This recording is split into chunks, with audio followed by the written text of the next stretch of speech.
ഒരു മുംബൈയിലാണെങ്കിൽ വൈജയന്തിയുടെ അഹങ്കാരത്തിന് ആദ്യ പ്രഹരം കൊടുക്കുകയാണ് മനു എന്ന് കാണാനായിട്ട് സാധിക്കും.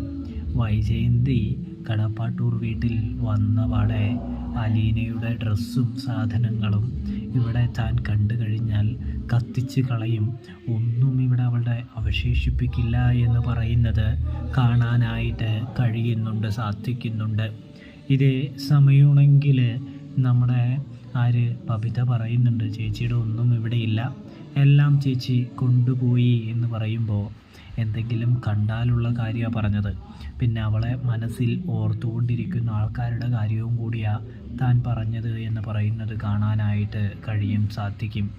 ഇതേ സമയം മനു പറയുന്നുണ്ട്, ആൻറ്റി അങ്ങനെ ഒരു ചിന്തയൊന്നും വേണ്ടാട്ടോ എന്ന് പറയുമ്പോൾ, എൻ്റെ മനു, നീയാണ് അവളെ ഏറ്റവും കൂടുതൽ ഈ വീട്ടിൽ സ്നേഹിച്ചത്, ഇഷ്ടപ്പെട്ടത് എന്ന് എനിക്ക്